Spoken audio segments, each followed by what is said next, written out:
Hi friends, welcome to Arunai kitchen. இன்றைக்கி நம்ம கிச்சனில் கார்த்திகை தீப ஸ்பெஷல் ரெசிபி தாங்க பார்க்க போகிறோம். அப்பம் ரெசிபி தாங்க. ரொம்ப ஈஸியாக 10 நிமிஷத்தில் சாஃப்டாக செஞ்சிடலாம். இதுக்கு ஒரு பேனில் 1 கப்பு வெல்லம் சேர்த்துக்கிறேன். வெல்லம் சேர்த்துட்டு 1 கப்பு தண்ணி சேர்த்துக்கிறேன். வெல்லம் நல்லா கரைஞ்சா போதும், பாகுபாதெல்லாம் தேவையில்லை. வெல்லம் நல்லா கரைஞ்சதுக்கப்புறமா வடிகட்டிக்கலாம். இந்த அளவுக்கு நல்லா கரைஞ்சதுக்கப்புறமா ஒரு ஃபில்ட்ரு வச்சு நல்லா வடிகட்டிக்கோங்க. ஏன்னா வெல்லத்தில் கல் மண் இதெல்லாம் இருக்கும். அதனால் நல்லா வடிகட்டிட்டு இது அப்படியே இருக்கட்டும். இது நல்லா அப்படியே ஆறட்டும். ஒரு வாணலில் 2 ஸ்பூன் அளவுக்கு நெய் சேர்த்துக்கிறேன். நெய் நல்லா காயட்டும். காஞ்சதுக்கப்புறமா தேங்காயை நல்லா சின்ன சின்னதாக கட் பண்ணி எடுத்துருக்கேன்.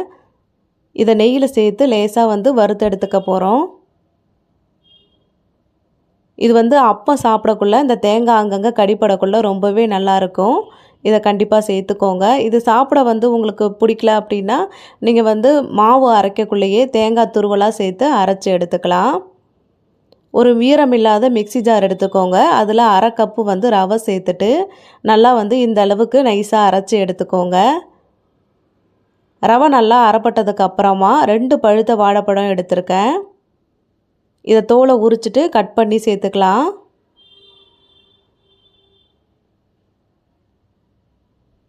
ரெண்டு வாழைப்பழத்தையும் கட் பண்ணி சேர்த்ததுக்கப்புறமா 2 ஏலக்காய் சேர்த்துருக்கேன். சுக்கு சேர்த்துருக்கேன். சுக்கு இந்த அளவுக்கு சேர்க்கக்கூடாது, கொஞ்சமாக சேர்த்தா போதும். இதோட 1 கப்பு கோதுமை மாவு சேர்த்துருக்கேன். 1 கப்பு கோதுமை மாவு எடுத்திங்கன்னா 1/2 கப்பு ரவை சேர்த்தா கரெக்டாக இருக்கும். வெள்ளைப்பாகு கரைச்சி வச்சுருக்கோம் இல்லையா, அது நல்லா ஆறினதுக்கப்புறமா இதில் கொஞ்சம் கொஞ்சமாக சேர்த்து நல்லா நைஸாக அரைச்சி எடுத்துக்கலாம். பாதி வெள்ளைப்பாகு சேர்த்து அரைச்சேன். அதுக்கப்புறம் பத்தில் எல்லா வெள்ளைப்பாகையும் சேர்த்து நல்லா இந்த அளவுக்கு நைஸாக அரைச்சி எடுத்துருக்கேன். பாருங்கள், இந்த அளவுக்கு நல்லா நைஸாக அரைச்சி எடுத்துக்கோங்க. இதை இப்போ ஒரு பாத்திரத்தில் மாற்றிக்கலாம். மிக்சியை கழுவிட்டு அந்த தண்ணியும் இதோட சேர்த்துக்கிறேன். இது கூடவே நம்ம நெய்யில் வறுத்து வச்ச தேங்காயும் சேர்த்துக்கலாம்.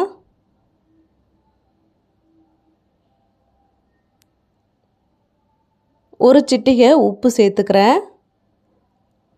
ஒரு 1/4 ஸ்பூன் ஆப்ப சோடா சேர்த்துக்கிறேன். சேர்த்துட்டு நல்லா கொஞ்சம் லூஸாக இருக்கிற மாதிரி நல்லா கலந்து எடுத்துக்கோங்க. கட்டியாக இருந்ததுன்னா கொஞ்சமாக தண்ணி சேர்த்துக்கலாம். இட்லி மாவு பாத்திரத்தில் இல்லாமல் தோசை மாவு பாத்திர அளவுக்கு இந்த அளவுக்கு இருந்தால் தான் உங்களுக்கு அப்பம் ஊற்றக்குள்ளே எண்ணெயில் நல்லா பொங்கி வரும். இந்த அளவுக்கு நல்லா கரைச்சி எடுத்துக்கோங்க. வாணலில் எண்ணெய் கொஞ்சம் சேர்த்துருக்கேன். எண்ணெய் நல்லா காஞ்சதுக்கப்புறமா இது மாதிரி கரண்டியை வச்சு நல்லா அப்பம் ஊற்றிக்கலாம். எண்ணெயை இந்த மாதிரி கரண்டியால் மேலே அந்த அப்பத்தை மேலே தெளித்து விட்டிங்கன்னா நல்லா மேலே எழும்பி வரும். ஒரு பக்கம் நல்லா வெந்ததுக்கப்புறமா திருப்பி போட்டுக்கலாம். இதே மாதிரி 2 பக்கமும் திருப்பி போட்டு நல்லா பொன்னிறமாக வர வரைக்கும் அப்பத்தை பொரிச்சு எடுத்துக்கலாம். அடுப்பு சிம்மில் தான் இருக்கணும். ரொம்ப ஹையில் வச்சிட்டிங்கன்னா மேலே கரிஞ்சு போயிடும், உள்ளே வேகாது. சிம்மில் வச்சு நல்லா வேக வச்சு எடுத்துக்கோங்க. இப்போ நல்லா வெந்துருச்சு பாருங்கள். இப்போ வடிகட்டி நம்ம எடுத்துக்கலாம். எண்ணெயை வடிகட்டிட்டு இன்னொரு அப்பமும் நான் உங்களுக்கு போட்டு காமிக்கிறேன். அப்பத்துக்கு எண்ணெய் அதிகமாக விடக்கூடாது. கொஞ்சமாக இந்த அளவுக்கு எண்ணெய் இருந்தாலே போதும். சூப்பராக அப்போ உங்களுக்கு ஈஸியாக வரும். எண்ணெயை இது மாதிரி அந்த அப்பத்தை மேலே நல்லா தெளித்து விட்டிங்கன்னா மேலே எழும்பி வருது பாருங்கள். இதே மாதிரி எல்லா அப்பத்தையும் நல்லா நம்ம போட்டு எடுத்துக்கலாம்.